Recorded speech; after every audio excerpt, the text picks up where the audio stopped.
are in the Enchanted Edible Forest at Cross Island Farms on Wellesley Island, which is in the St. Lawrence River between New York State and Canada. And today we're going to gather all kinds of things for a lovely salad.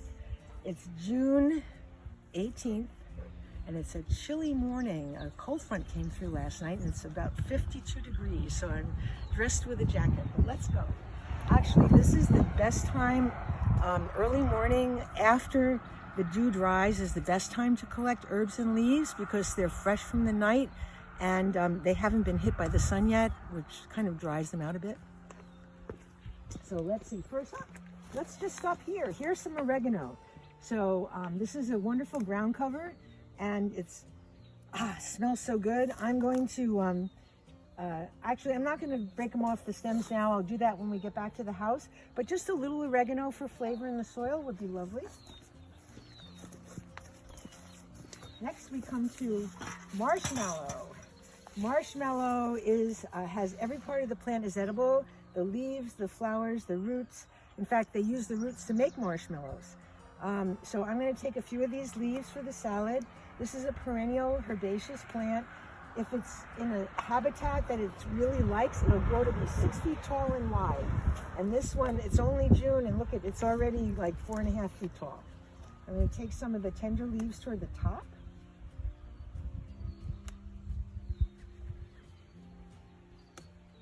And I think that's good. And we're going to move on to the next edible plant. This is kind of surrounded by other plants, but this is called Good King Henry, and it's a perennial spinach-like plant.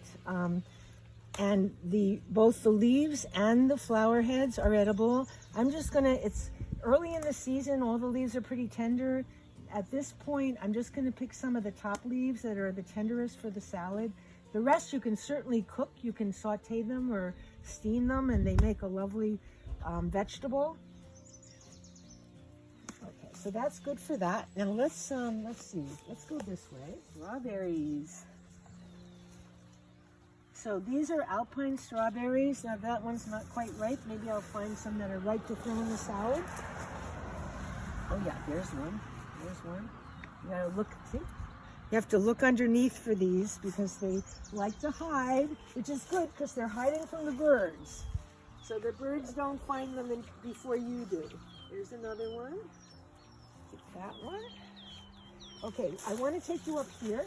This is another perennial vegetable. This is Turkish rocket, and it's like a crucifer. The flowers are edible, the leaves are edible. They're a little tough now. I harvested leaves for a frittata earlier in the season, but right now I think the flowers would be lovely in the salad. So I'm just going to sprinkle a few flowers into my salad.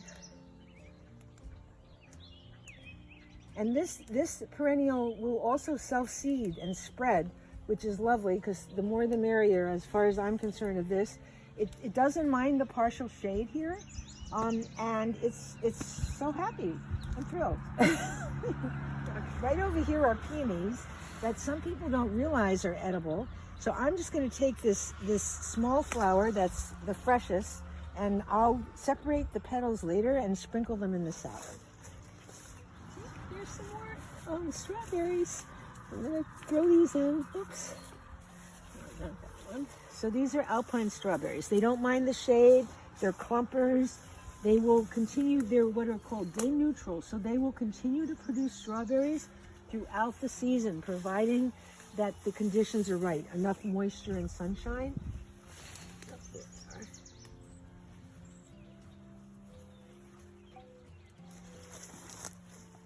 And sometimes they're white, and the white ones have more of a pineapple flavor than the red ones, and even though they're tiny, the flavor is quite intense. So a little bit goes a long way with these. These are lemon balm. So this is a minty, it's in the mint family. It's an herb. It'll spread where you don't want it if you're not careful. Mostly by seed, not so much by suckers. But it has a lovely lemony flavor. So I think just a few of the leaves in the salad would make a nice accent. Give them one more.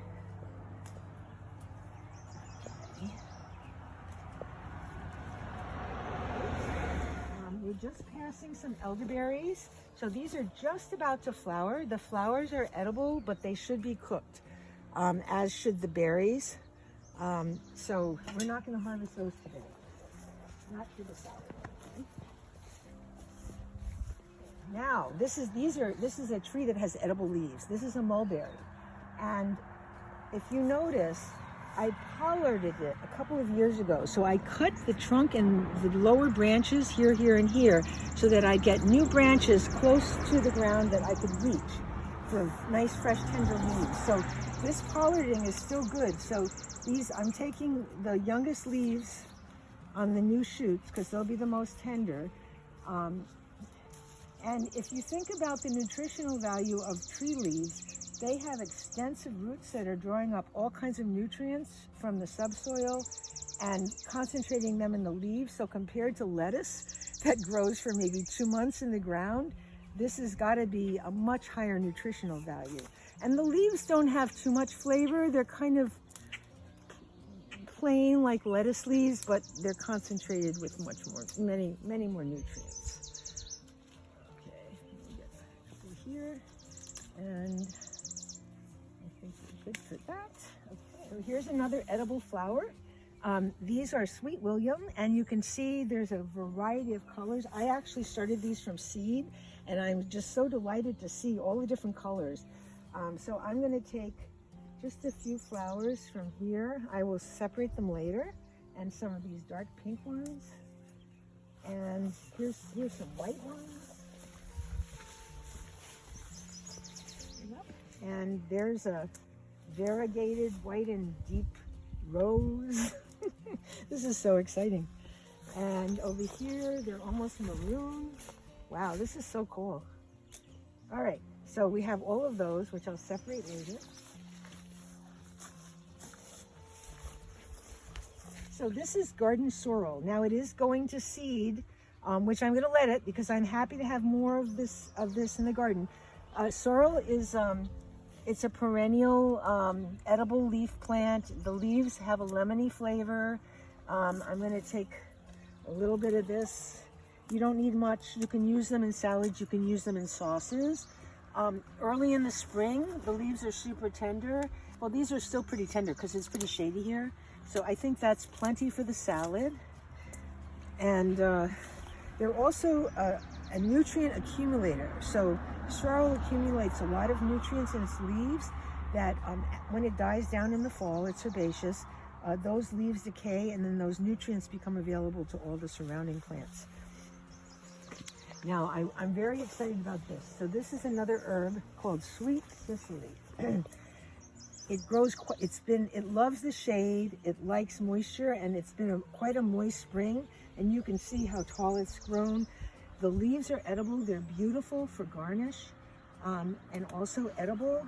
The seeds are edible at this stage. They're quite tender, they're green now, they taste like fennel seeds, so they have a mild anise flavor, which is pretty cool. I'm gonna take some seeds for my salad. They'll give it a little chewy crunch, and the anise flavor as well. And I'm gonna break up also some of these leaves. Chefs love these because they're so decorative, plus they have such a lovely flavor and scent. Okay, that's good. And I think one more, because I really like these. Take this.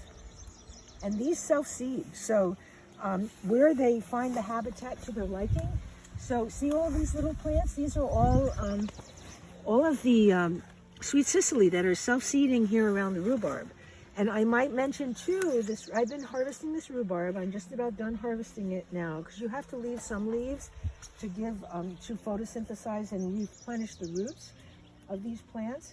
But the rhubarb is also really happy here under on the north-facing slope where there's quite a bit of moisture. They get plenty of sun, but they also get plenty of moisture, and you can see how robust these plants are. Look at this. Look at the leaf. So they're and there's another one down there. They're very happy here. Very happy. Okay, so there's more sweet cicely here and daylilies. So every variety of daylily is edible. These happen to be Stella d'Oro. And these are a little smaller flowers and plants than some of the other daylilies. So the flowers are edible. They're lovely in salads. They have a crisp floral flavor. You can eat the stamens too. And they of course, daylilies come in all different colors. So if you have an assortment, it's even nicer. I'm going to take this one. So they just started to flower. This is June 18th. They're just starting to flower for me in my garden. Look at how lovely they look in the salad. Yeah, I'm going to put another one in. I really like daylilies. It's June 18th, as I mentioned. My gooseberries are getting quite plump on the plant, and they'll soon be ripening. You can pick them at this stage to process, but if you want to eat them fresh, you want to wait a little while for them to get a little color and soften up, and then they're much sweeter. Let's stop here for a minute. So these are chives, and the flowers are spent. When the flowers first start blooming, when they're lavender, you can sprinkle them in a salad too, but now they're a little over the hill, but the leaves are still good. So here's chives. I'm going to pick some of these to give a little oniony flavor to my salad. Perfect. All right. Roses are edible too, the flowers. And then the rose hips, of course, that'll form later. Here you can see the beginning of a rose hip. These are Ragusa roses. This is called a dart rose, I believe. It's a cultivar of Ragusa that has many petals, not just single petals. And the rose hips will get to be an inch across. They get quite sizable, and a lot of people like to make jellies out of them or dry them for tea. So here's some rose petals scattered in my salad. Beautiful. Another part of the garden, which is a little even wilder than this one. Can you hear all the birds? We love to invite birds into the garden because they eat a lot of insect pests. So this is called water celery. It's a perennial, wonderful ground cover. It loves the wet. Here the water table is like at or above the ground. So it's spread nicely here. The leaves have a flavor very much like celery. They're just like celery. They're a little stronger perhaps, but you can use them for cooking. I use them in salads, like a tuna salad or something like that, or a salmon salad. I use them in cooking, and I like to sprinkle a few of them to give that celery flavor in a green salad. So we're just going to take a few of the leaves. The stems are quite tender, so you can eat those too. And it's also one of the first herbs to green up and one of the last to turn brown in the fall. So you get a really long season out of this. So this is another great ground cover for a wet and even a shady area. This is apple mint. It's a delightful mint. It's much milder than like the peppermint or the wintergreen, and the leaves are much softer and larger, and they make a lovely addition to a salad or to a beverage. I like to steep them in water for a nice summer drink. And any other way you use mint, you can use them to garnish a alcoholic beverage.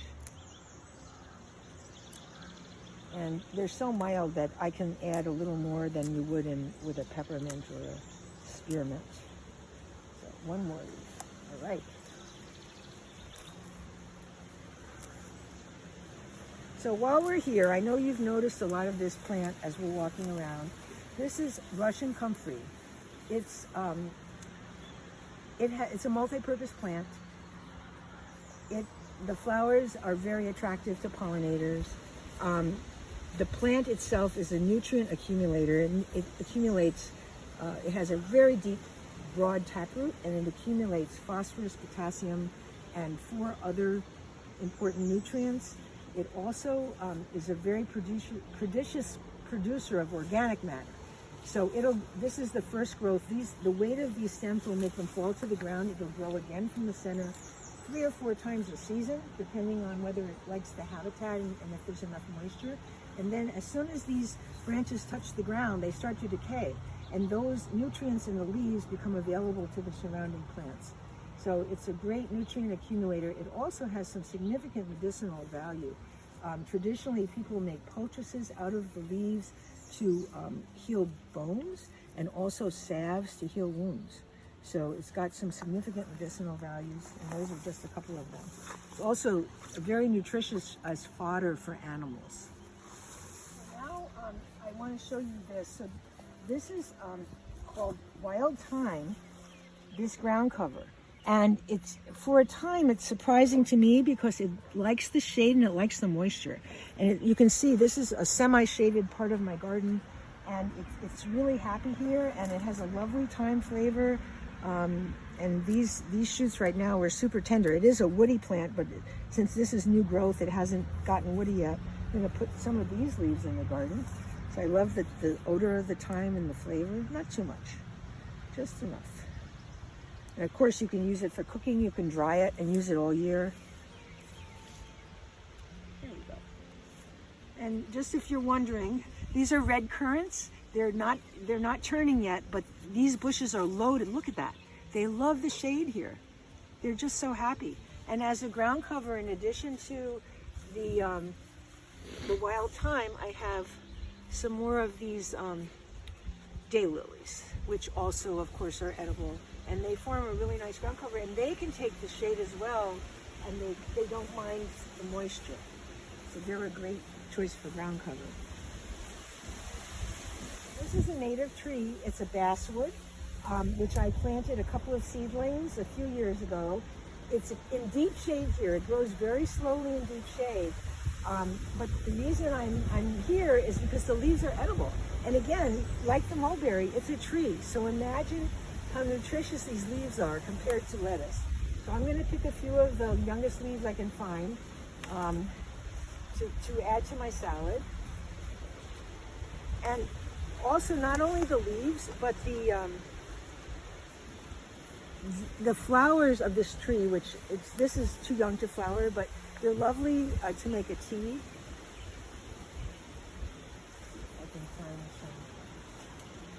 I'm not finding a whole lot. There's another one right over here. Let's see if I can find some more tender leaves here. Yeah, that one's good. The youngest leaves are the best. So I'll take this leaf and maybe this. Okay. So these are bellflowers. Both the leaves and the flowers are edible. There's many varieties of bellflowers. This is the one that I grow. They make lovely cut flowers. They're very ornamental as a garnish on a dish. And I guess I'm just gonna, let's see, I'm just gonna pick a whole head of it and I'll separate it later. Plus here are the leaves, they're heart-shaped. And this is like a suckering ground cover. So it's gradually, there was one plant here a couple of years ago and it's gradually spread to this whole area. Apparently it can deal with competition like native wildflowers and even quackgrass. And the leaves are edible too. I've never actually eaten the leaf. Let's see what it tastes like. It has a really delightful texture. So I'm going to take a few of these too. Again, I like to find the youngest ones, the most tender ones. These look good.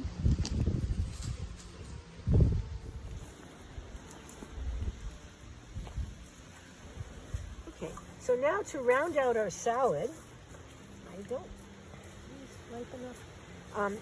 going to pick some honeyberries. Well, honeyberries are an edible honeysuckle, and they're very, very hardy, and they produce fruit extremely early in the season. As you know, it's just the middle of June, and I have ripe berries.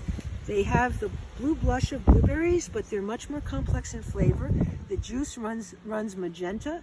It's a lot different than blueberries, which are kind of white inside, and they're just a little challenging to pick because of the way they grow underneath the branches. And I've recently learned that if you twist them, they come off without the stem. So that's advantageous. We'll just get a few more of these. You notice the netting? The birds absolutely adore these, and if you don't net them, you won't have any. So I try to net them just before they start turning blue. You need to leave them for about 2 or 3 weeks after they start turning blue for them to ripen adequately. So if you don't have netting, the birds will eat them before they're actually ripe enough for you. I'm going to make sure that the netting is resecured. looks pretty good. Okay, so here's some sage that I'm using for ground cover. And, you know, I don't know about sage in salad, but we're going to just throw a few little pieces in just because I wanted to show you the sage. So all the herbs make really good ground covers. Not all of them, but many of them make good ground covers. Plus, when they flower, they attract all kinds of beneficial insects, pollinators, and smaller insects that predate on some things that you don't want, like caterpillars. Okay, and then we have some lavender. So here's some lavender. It's a little bit stunted maybe because of the grass around it, but it looks like, oh, something ate it. Something came and nibbled on the flowers. We have some wildlife in here like bunnies, but my attitude is live and let live. So I'm going to sprinkle just a couple of leaves in here. It has such a lovely aroma. And by the way, it's thought that the herbs deter some insect pests because their odor is so overwhelming that the insects get confused and don't know how to find what they're looking for, like an apple tree.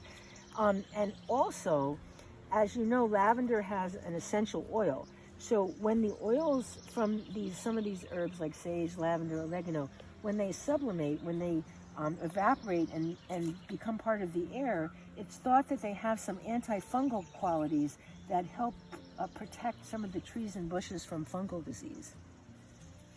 It's mid-June, and already my earliest variety of red currant is starting to ripen. So that's pretty exciting. You can see some of the even darker ones. This is like a ripe currant. I'm going to throw that in the salad.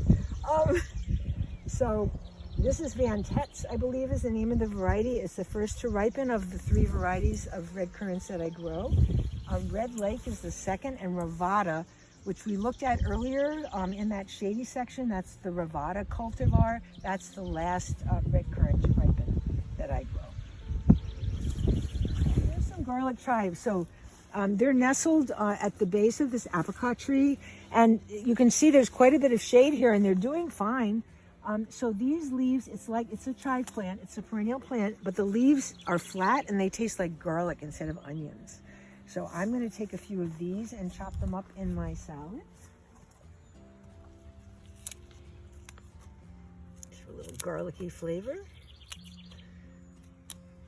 All right. And I grew those from seed, and then I transplanted them into the garden. They also self-seed.